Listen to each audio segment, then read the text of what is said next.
morning, all participants. Welcome to the session 5A, Anticipated Skill Forecast for Disadvantaged Students and Youth.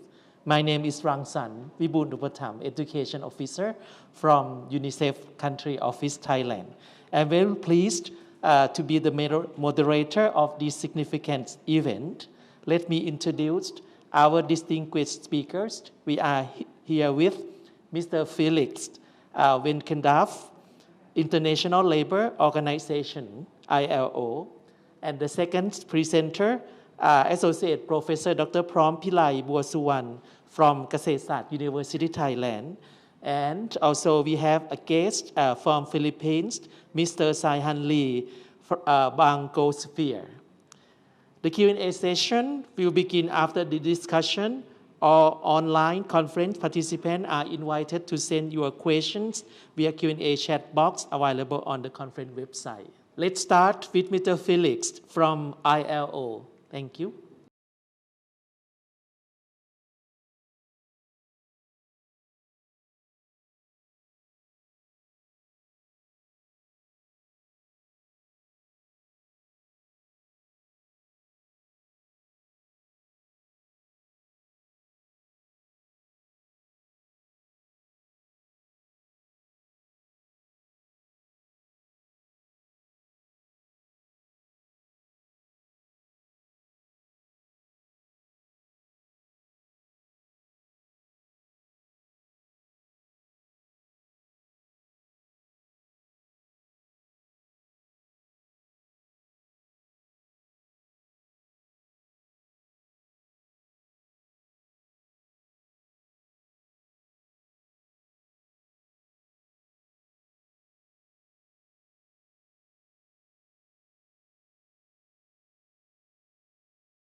Thank you very much, Mr. Felix from International Labour Organization. For the next speaker, Associate Professor Dr. Prom Pillai Bosuwan from Kasetsart University. The floor is yours. Thank you very much, Dr. Rangsan, for giving me an opportunity to present the project that we have been working on, Skills Framework for Students in Basic Education in Thailand. We understand that now we are living in a complex world with there are so many forces for our children to have new skills for the present and the future as well. The technology and the demand for new skills, and also in Thailand we have the 20-year National Strategic Plan and also the Education Act that has been drafted, the new Education Act and the curriculum reform, which is expected to be the competency-based curriculum, and also the implementation of life skills and skills development in the classroom that need to be changes in order to better equip our students for a better future as well. So that's why we need the skills development, the new framework for our students in the future. The goal of the project that we have been working on in partnership with UNICEF and OBEC, or Office of Basic Education Commission, is to review and update life skills to Thailand new skill framework for 21st century in line with the competency-based curriculum. We have used the conceptual framework in order to draft the new skills framework. We look at the global skills framework and also the national framework as well. For the global skills framework, we look at the life skills, transversal skills competencies, UNESCO 4 pillars, 21st century skills, and also we looked at the EU skills for lifelong learning, and also fundamental or foundational competencies and generic competencies, future work skills, and also the new coming, the OECD 2030 competencies framework. We also look at the national framework with the 20-year National Education Plan and also 20-year National Strategic Plan, and also the National Education Standard, which came out in 2018, and also the National Core Curriculum. The methodology that we use to investigate what would be the new skills framework for our students in the future is that we looked at the literature review, investigated 95 pieces, and including the national policies on education in the National Education Reports, learning achievements, life skills framework development, research reports and documents. We also conducted workshops in 6 regions across the nation with 323 participants, including education service areas, school administrators, teachers, parents, and also civil sectors and private sector as well. We also pay importance for hearing youth voices. So we work in collaboration with UNICEF Youth Report to hear voices from youth, 26,109 youths across the nation. And also we conducted a youth workshop with 136 students. And also altogether from the literature review, the workshops, and also youth voices, we synthesized all the information together, and then we developed questionnaire survey to investigate the need assessment with stakeholders like school administrators, teachers, supervisors, parents, and students. 26,656 copies across the nation that we have come up with. So all the key activities that we have conducted, we came up with 170 skills and used those skills to survey with the respondents, as I mentioned earlier. This is the results that we have come up or derived from the U report, the Dare to Dream. Hearing from the youth, we have found that the voices from boys and girls have some commonalities and also differences as well. For the boys, most of the boys want to develop ability to build quality of life for themselves. Most of them think that obstacles for future success is financial aspect. And most want the nation to be peaceful and harmonious. And also most want Thailand to be medical hub of industry. And for the girls, most of the girls want to develop ability to build quality of life for themselves, and most of them think that obstacles for future success are performance and personality. And most girls want Thailand to be wealthy, Thai people have jobs and good income and secured, and most want Thailand to be medical hub industry. So like the results for this aspect, we asked the youth, the respondents about their dreams for themselves and also the dreams for the nation. So this is the result that we got from both boys and girls. However, we found some discrepancies also among regions as well. Even though we found that most of the boys and girls, they have similar or commonalities in terms of the dreams that they want for themselves and also for the nation. However, they have limitations that they think might not help them to succeed in what they have dreams of. For the North, they need the skill that they need like multidisciplinary knowledge, and also like they think that they have limitation in finance, even though they wish for peaceful and harmonious nation and wish Thailand to be the medical hub. And also for the West, even though they wish similar to the North, like they wish for peaceful and harmonious nation and wish for Thailand to be a medical hub, but they need skills in the areas of thinking skills and also problem-solving skills. And they think that limitations of them is in performance and personality. For the Bangkok and Central area, they wish for Thai people to be wealthy, and they wish for Thailand to be medical hub as well. But they see limitations in terms of performance and personality, and they think that the skills that they most needed are the ability to build quality of life for themselves. For the southern area, they also wish for peaceful and harmonious nation and wish for Thailand to be medical hub as well. And they see limitations in terms of performance and personality, the same as people or youth in Bangkok and Central area. But they think that the skills that they most needed are the thinking skills and problem-solving skills, which are similar to the one in other regions as well. And also in the East, they wish for peaceful and harmonious nation and wish for Thailand to be medical hub as well. And they see limitations in performance and personality, same as in the Central and also in the South. And they think that they need ability to build quality of life for themselves, which similar or the same as youth in the Central Bangkok area. And in the Northeast, they wish for Thai people to be wealthy, and they wish for Thailand to be medical hub as well. And they see limitation in finance, which is the same as in the North. And they think that the skills that they are most needed are the ability to build quality of life for themselves. So like in this area, we have found that even though like youth across the nation, they have like common dreams and they share the same dreams, but they see limitations and skills that they most needed, kind of like some kind of like differences in the areas. And the skills most needed from the boys are like they want to be confident.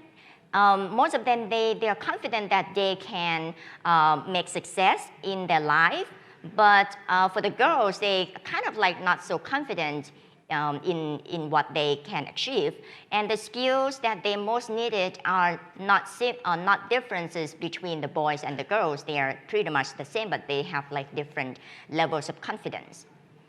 And the skills most needed by regions, we found that the same, but only differences is that youth in the North are not confident, in the Northeast are not confident, and in the East are not confident, in the South not confident, the West not confident, but in the Central they are confident. And as I mentioned that we have surveyed like 26,000 questionnaire, but 9,401 are from the students. And we found that the most 4 skills that the students are most needed in their opinions are, the first one is the online business, and the second one is the foreign languages, then the creating innovation and financial electronics. As I mentioned, those are the details, but in terms of the long-term expectation from school by gender, we found that both boys and girls, they have the same expectation in terms of the outcome of school, which are the adaptive and problem solving.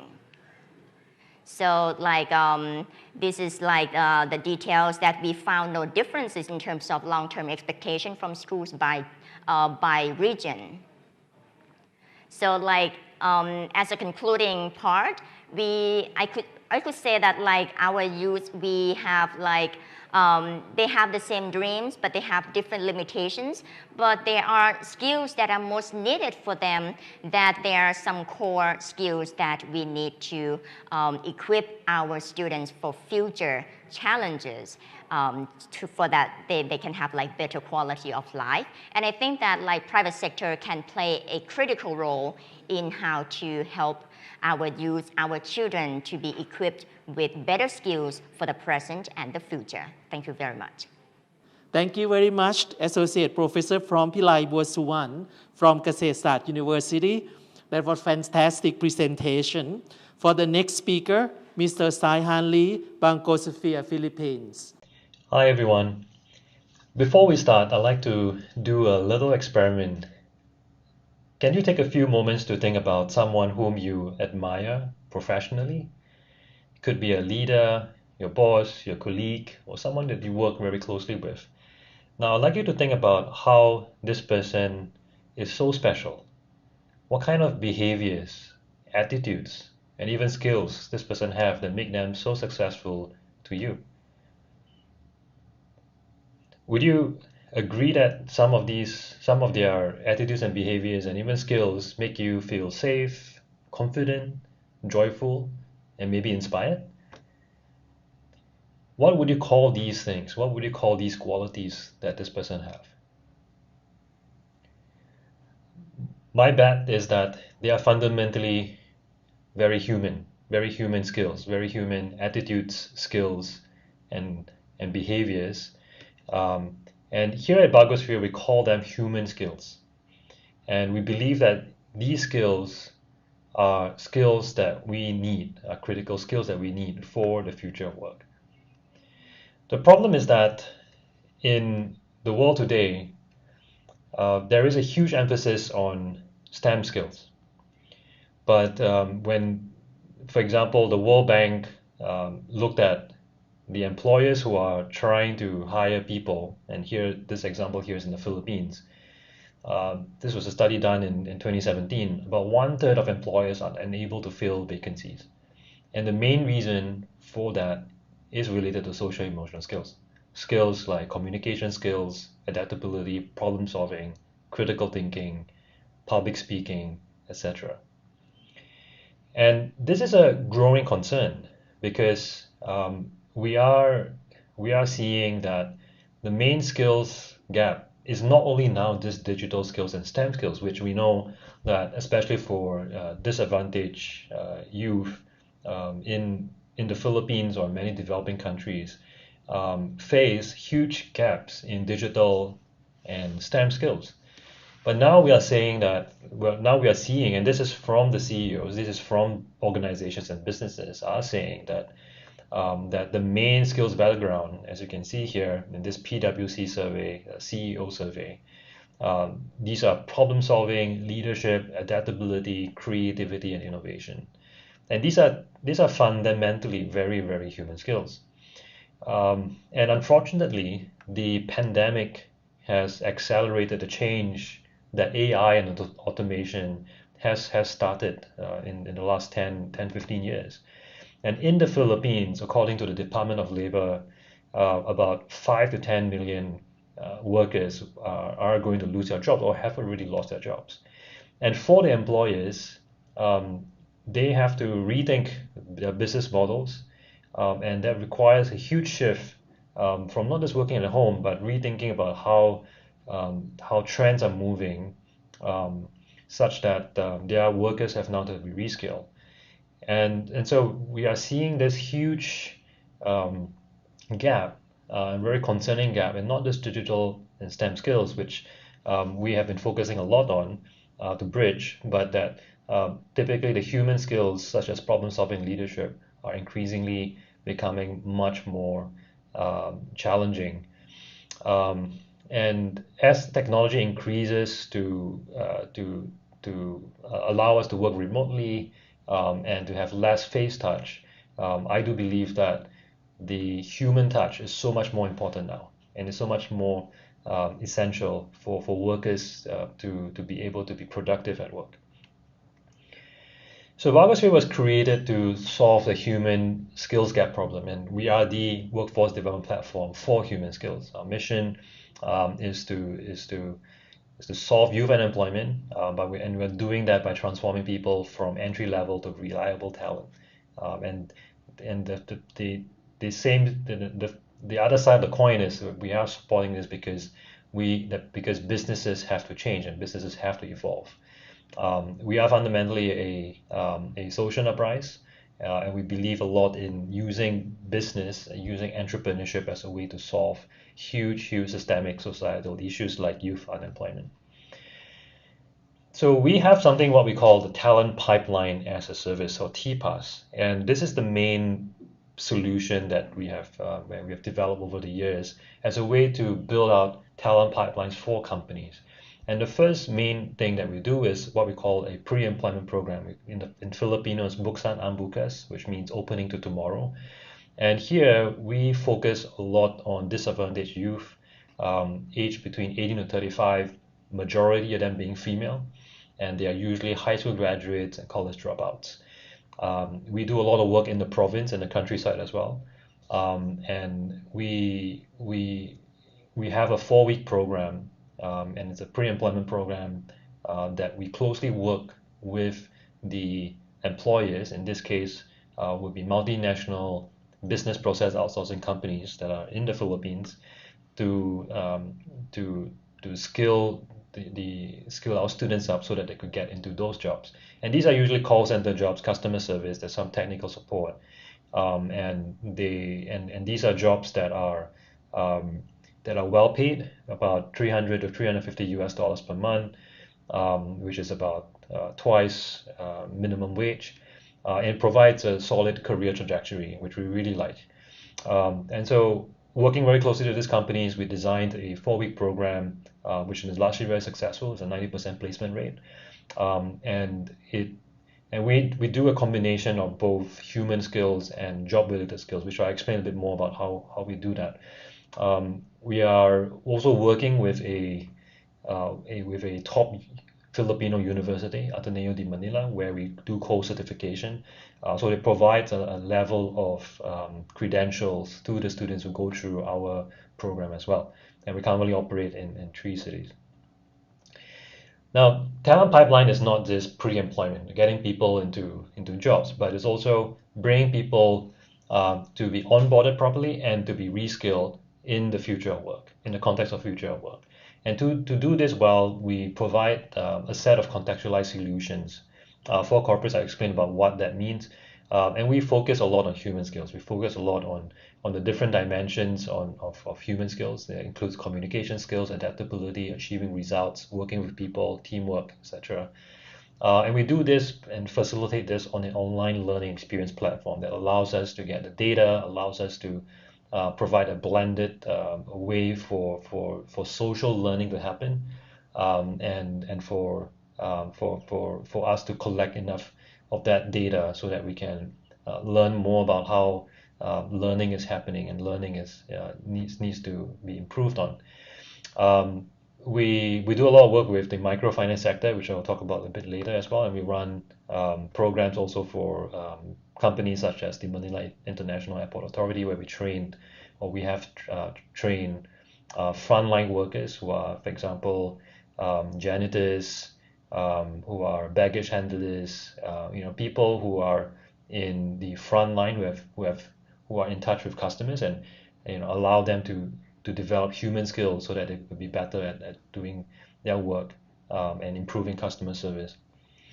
So we have been doing this in a way of connecting the business performance learning. We feel that in a workforce development model, understanding what the company's needs are is crucial. And all this sounds very simple, but um, I think typically we jump into, we tend to jump into training people too quickly without understanding what is the business context.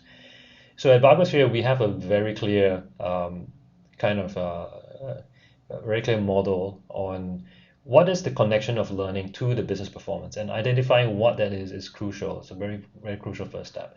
So for example, if I'm trying to reduce average call handling time in a call center, if I'm understanding that the organization that I'm working with is to reduce an average call center time, then I would try to understand what kind of scenarios would lead to reducing average call handling time. And one of those critical scenarios, critical and also challenging scenarios that people usually have challenges with, is talking to someone who is angry, dealing with an irate customer. So we pick those scenarios out and say, okay, so how these scenarios are really important for the workers to perform really well in, and let's focus on that. Let's create programs. And in this case, we have developed a framework which includes 7 dimensions of human skills to try to tackle the scenarios. So not all human skills will be needed for this particular scenario, but I think the big learning for us is that when trying to teach human skills, when trying to teach social emotional skills, context is king. Context is really, really key, and it's in that context that the human skills can be taught in a variety of ways, and not just in a pure, academic context. You're teaching human skills like teamwork and customer service, empathy, and handling stress, all in one scenario. And this is a highly interactive sort of skill that people need to have. And so when we design a program, we make sure that these things connect with one another, and it's absolutely key for human skills. So let me give you some examples of organizations that we work with. So the outsourcing sector, the call center industry, has been one of our main partners, and we have been training a lot of would-be talents in the call center field for many years now. And it's important that they just not get a job, but also make sure that when they get a job, they are also performing well. Because that's really important for us and for the companies, because it's one thing to get employed, it's another thing to really stay employed and be promoted.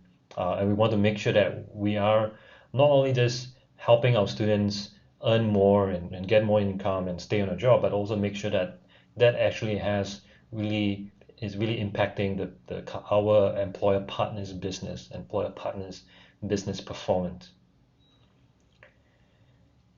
As I mentioned just now, the talent pipeline comprised of also we call it high performance onboarding, and in this example, we have been working very closely with one of the largest microfinance organizations in the Philippines, primarily focused on human skills, such as self-leadership, building relationships, and achieving results. And by closely working with the HR department, we have trained over a few thousand people. And I think what I think we're really proud about is able to show that the training intervention was able to save, the organization 45% per person, and save them a lot of money every year. So this is kind of providing a kind of a sketch of where we are operating, the sort of pre-employment programs, the onboarding programs. Of course, now with COVID, things are very challenging, and we're trying to pivot to more online offerings, and therefore we are rolling out upcoming Q3 an online pre-employment program, the first ever for unemployed youth in the Philippines. So I'd like to end off with a story. And this story is Janica, if you can see in the circle there. This is her in 2013. So Janica is a high school graduate, and she couldn't go to college because her her father wasn't earning enough. So she took a vocational program, and when she turned 18, there were not a lot of job offers for her, not a lot of job opportunities, and she was working as a sales lady in a really small shop in a very rural small town in the Philippines.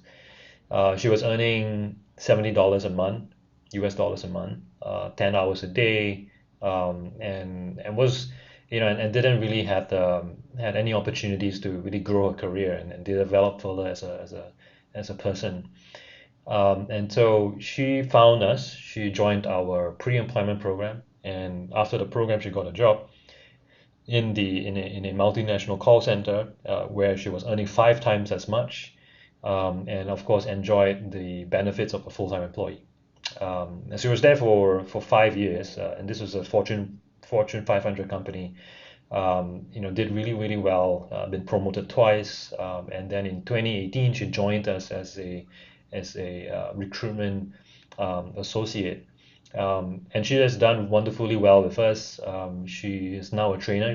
We have promoted her, and now she's training unemployed youth to be employed. And so we're very proud of how she has really transformed herself from someone who really had a lot of potential, who really had a lot of talent, but this couldn't fulfill them, this being a sales lady, earning $70 a month. But now she's really using her talents to impact more people. That's it. Well, I'd like to thank you for your time. Jenica is a story that resonate a lot with us, and we love to replicate that further, and I think it's just so to do it. Today's situation is so much more challenging than 6 months ago. Rising unemployment, and there's a huge urgency to support the skills of Jenica and many others like her around Southeast Asia. And I think we not only need to think about supporting people like her, but how can we at the same time leverage the opportunities that we see, where businesses have to adapt, businesses have to rescale. I think there is an opportunity there that education, adult education, vocational training, higher education needs to reposition as a solution for us to cater to the changing needs of businesses today. And there is a huge impetus for organizations and businesses to change, and that's a great thing. I think we need to use that as a leverage to work with them more closely, so that we can bring more people into future jobs. The world is going to be much more digital. The world is going to be maybe low touch, but definitely there is a much greater need for human touch, because more so than ever before, the future of work is human, and this is something that we believe in. So I thank you for your time, and thank you to the Equitable Education Conference 2020 for having me. My email address is zihan@bargosia.com, and I'd love to hear from you. Thank you very much. Thank you very much, Mr. Saihan Lee, Bankosphere, Philippines. It was very good to learn your experience from the Philippines. Thank you very much for our distinguished speakers for sharing your fascinating experience and valuable knowledge with us today.